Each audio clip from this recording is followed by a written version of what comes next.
안녕하세요. 화장품 읽어주는 남자 화잉남 임관우입니다. 오늘은 화장품 부작용 그리고 알레르기 증상을 간단하게 테스트하는 방법에 대해서 여러분과 함께 이야기를 한번 나누어 보려고 합니다. 요즘 화장품의 부작용과 알레르기 증상에 대해서 명현현상이라고 불리는 경우가 굉장히 많습니다. 사실 현대의학에서 명현현상이라는 용어를 찾아보기는 더 이상 힘든 경우가 많습니다. 치유 과정에서 몸에 나타나는 이상 증세 중 하나로 명현현상을 정의하기에는 조금 무리가 있습니다. 그렇기 때문에 저는 화장품에는 적어도 명현현상이라는 말을 적용시키면 안 된다 라고 말을 드리고 있습니다. 만약에 우리가 화장품을 사용했을 때 경미한 자극, 그러니까 적은 자극이 유발됐을 때 화장품을 꾸준히 사용해보면서 자극이 점점 개선되는지 이런 것들을 지켜볼 수도 있습니다. 자극이 조금 발생하는 것 같아서 며칠을 지켜봤는데 며칠 동안 사용을 해보니까 또 괜찮은 것 같다, 자극이 없는 것 같다 라고 생각을 하시면 피부가 어느 정도 그 성분 그리고 그 화장품에 적응을 한 것이기 때문에 사용을 하셔도 크게 문제가 유발되지 않습니다. 하지만 며칠 정도 사용을 계속 해봤는데 계속 사용을 해봤음에도 불구하고 적응이 되지 않고 피부에 계속 자극이 유발된다면 해당 제품의 사용은 완전히 중단해 주시는 것이 좋습니다. 만약에 여러분들이 화장품을 사용하시고 심한 자극이나 따가움, 가려움, 각질 탈락, 그리고 홍반 같은 부작용이 유발된다면 절대로 우리 피부에 적응할 수 있는 시간을 주시면 안 됩니다. 화장품 사용 후에 심한 부작용이 유발되는 경우에는 절대로 명현현상이나 적응현상이라고 생각하지 마시고 해당 제품의 사용을 반드시 중단하시는 것이 좋습니다.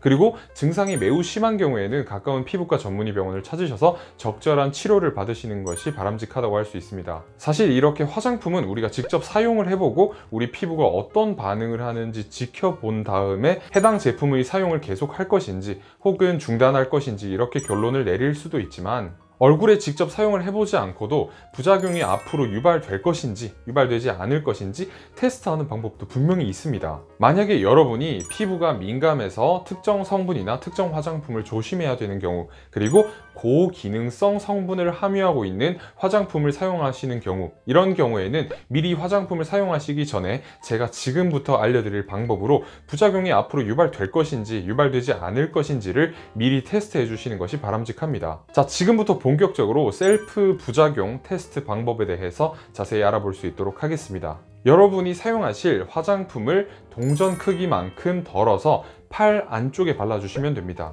그리고 24시간 동안 팔 안쪽 부위를 지켜보셔야 합니다. 그리고 해당 제품을 바른 부위가 24시간 동안 어떠한 변화가 있는지 관찰을 해주시면 됩니다. 이렇게만 해주셔도 간단하게 부작용 테스트를 하실 수 있습니다. 만약에 여러분이 사용하실 화장품을 팔 안쪽에 테스트를 해봤는데 갑자기 따가움이나 가려움증이 유발되는 등 심각한 부작용이 유발되는 경우에는 절대 그 통증을 참지 마시고 깨끗하게 흐르는 물에 씻어 주시는 것이 바람직합니다. 그리고 경과를 관찰해 주시면 되고, 만약에 경과를 관찰했는데 팔 안쪽 피부가 많이 안 좋은 상황이라면 가까운 피부과 병원을 찾으셔서 피부과 전문의의 적절한 진료와 처방을 받으시는 것이 좋습니다. 그리고 24시간을 지켜봤는데 별다른 이상이 없는 경우에는 사용을 하셔도 전혀 문제가 없습니다. 하지만 24시간을 지켜봤는데 24시간이 지나고 해당 부위에 발진이나 트러블이 생기고 혹은 가려움증이나 따가움증이 유발되고 그 화장품을 바른 부위가 다른 부위보다 뭔가 다른 차이점이 있는 것 같이 느껴지신다면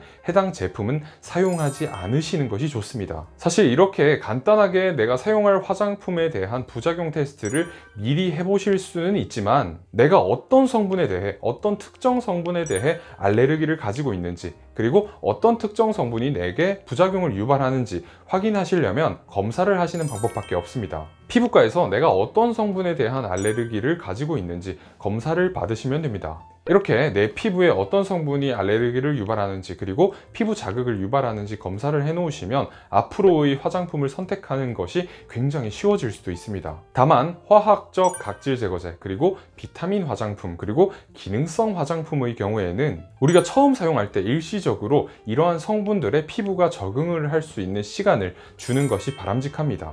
하지만 이러한 상황을 제외한 경우에 어떤 상황이라도 화장품을 사용하고 피부에 부작용이나 문제가 유발됐을 때는 절대로 명현현상이라고 생각을 하지 마시고 적절한 처방과 진료를 받으시는 것이 바람직하다는 말씀을 다시 한번 여러분께 드리고 싶습니다. 사실 화장품 부작용과 알레르기는 조금만 우리가 주의를 해도 알레르기나 부작용을 미리 예방할 수도 있습니다. 무엇보다 중요한 것은 내가 앞으로 사용할 화장품에 대한 지대한 관심을 가지는 것이라고 저는 생각을 합니다. 오늘도 화장품을 읽어주는 남자와 함께 꿀피부 되시기 바랍니다.